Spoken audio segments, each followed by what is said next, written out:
I've missed you since last week, and the week before that, and the week before that, but I hope you're having an amazing time with your families, and I'm very excited to do a super fun drawing activity with you today.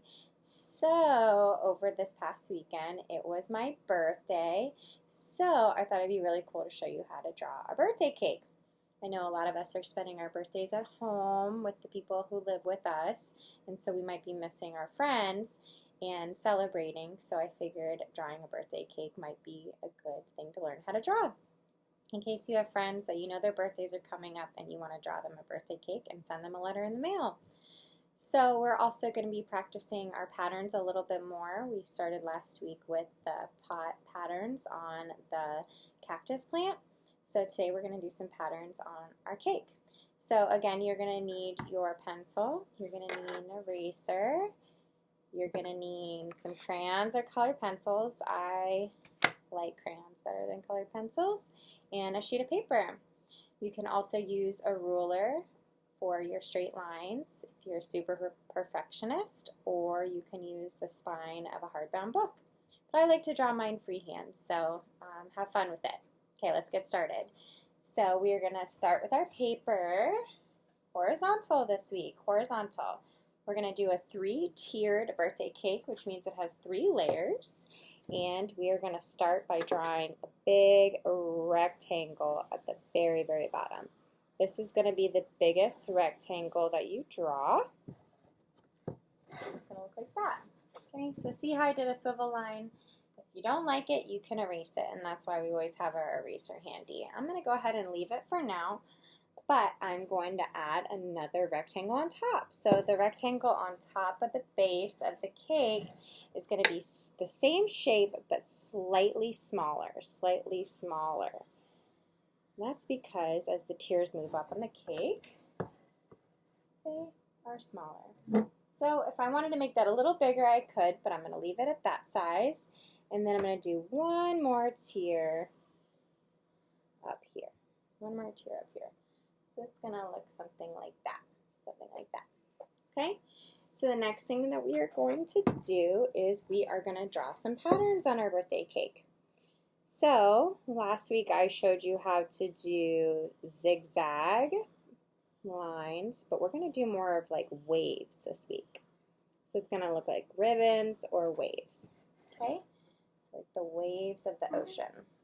Then I'm going to have you do another repeating line that is the exact same as the one you just did. Okay? And we're going to color that in. Okay? And just like with the patterns that I told you last week, we like to repeat our lines multiple times throughout our drawing. So I'm going to do the same thing at the bottom.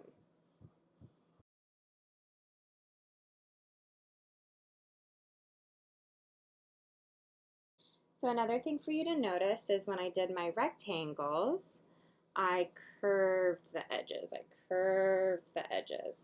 That is because it's not ever a perfect rectangle. A perfect rectangle has more of sharp corners, and so this is going to have more curved lines since the cake is usually round. And I didn't like that original line, so I'm just going to erase really good. And I just changed my line because I didn't make it. Okay? And then we draw it.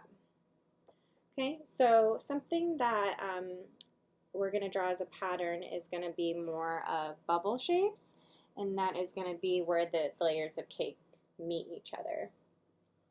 So these are going to be just like this shape, but they're going to be more like circles. So instead of spread out like waves, they're going to be tighter together and smaller and almost like half circles.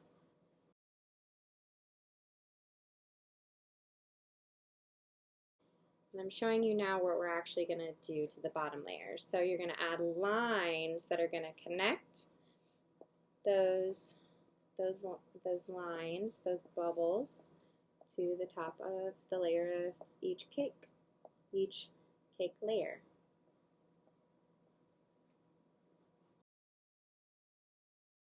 Now that that's done, what do you think the cake needs? The cake needs some candles. So you can start by doing one big candle on the top You can do, if you're turning 10 years old or your friend's turning 10 years old, you can do 10 on the top, or you can add candles to multiple layers. So I'm going to add one candle up top. We're just going to do one up top in the middle first. And if any of you know what a cylinder is, that is the shape of a candle. So instead of just drawing a line, we're going to draw a cylinder. So it's also like a rectangle.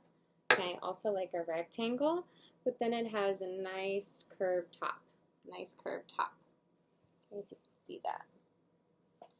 And then we are going to do a U shape, and we are going to make a little fire flame.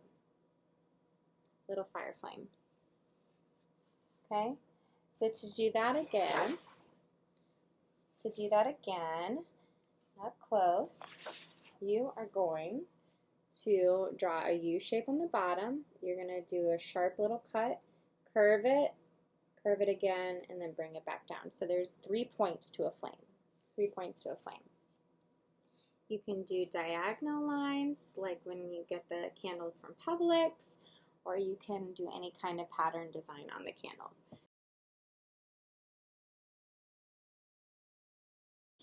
The next thing we're going to do is we're going to draw this big plate that it's on. So you're going to go about halfway through the bottom layer of the cake, and you are going to do a plate. So you're going to bring it, and then you're going to curve it. Okay?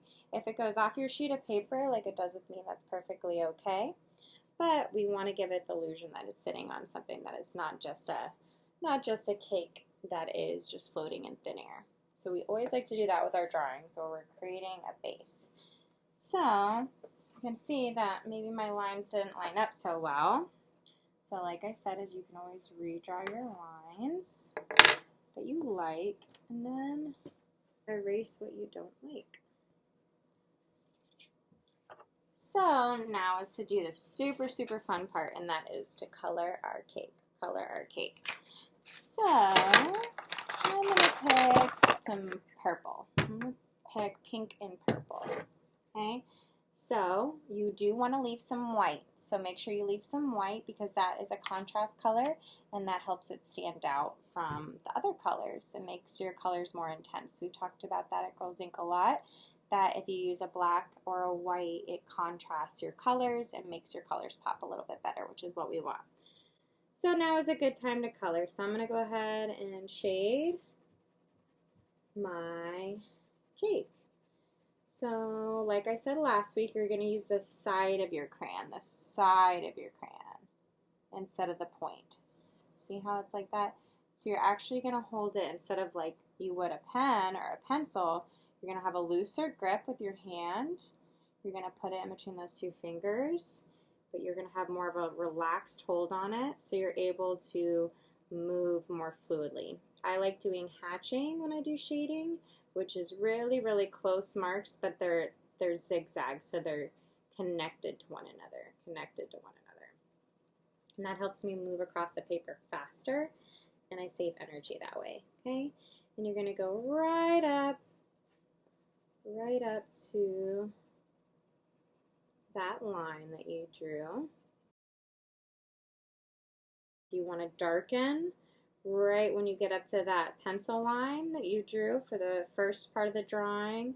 That'll give it some more variation in your colors, because you're going to have this like darker purple mixed with this medium purple, and that'll give it some nice variation in the drawing, which makes it more interesting to look at. Okay? So we got almost that middle layer done. So we're going to do it again on the top and the bottom.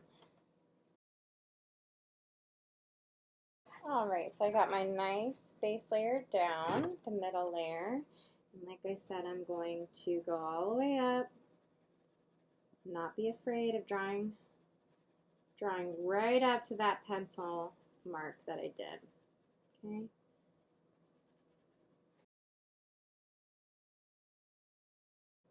And so we're going to leave, why don't we leave the ribbons and the bubbles white for that contrast color.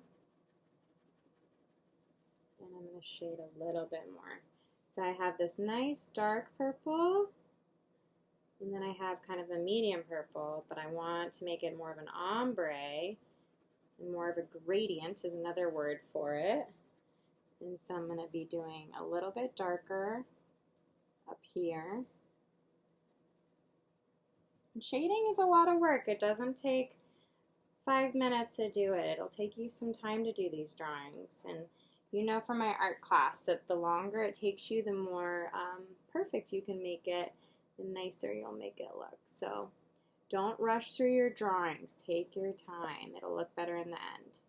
Okay? Art is not about a quick process. It's about getting in the flow of your creativity, and that's what I want you to do with this, so have fun. Also, you might decide that you want to mix some colors. So you can mix purple with multiple colors. You can see that nice gradient that I'm starting to get. I have that really, really sharp, deep purple up top, and then it goes into medium purple, and then a light purple. Okay, you can see that? So I'm just going to do one more area. The technique I'm doing to fill in the bottom is a little different, and that is filling in your bubbles like with circles. So that might be easier for some of you when you go up to that ribbon mark or those wave lines that you made, is doing more circles and filling it in that way. Okay. Now let's add a different color. How about we add a red fuchsia pink, a red violet. So I'm going to do a different layer of my cake, or excuse me, do this color on all 3 layers of my cake. Okay.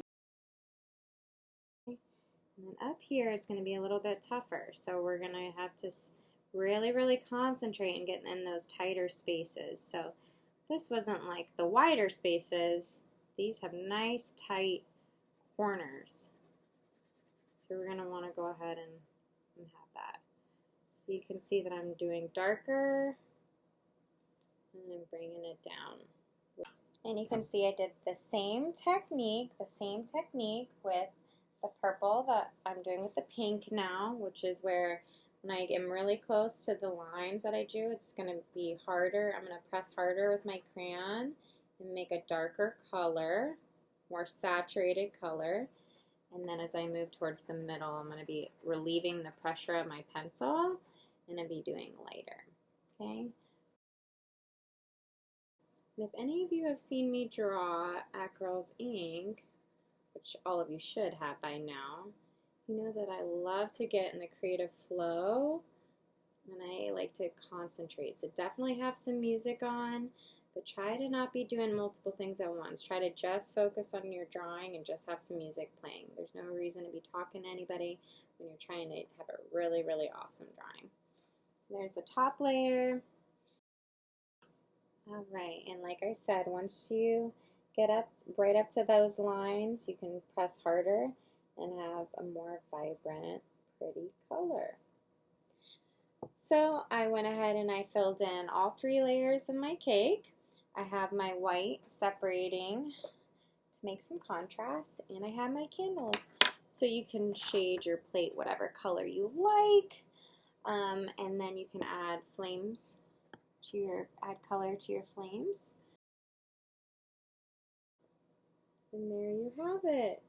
You have your 3-layered, 3-tiered birthday cake with 3 candles, or however many candles you want, with a nice pattern. From all of us at Girls Ink, we miss you so, so much. And if you had a birthday these last couple weeks or in the next couple days, happy birthday to you from me and from all of us. Miss you, girls.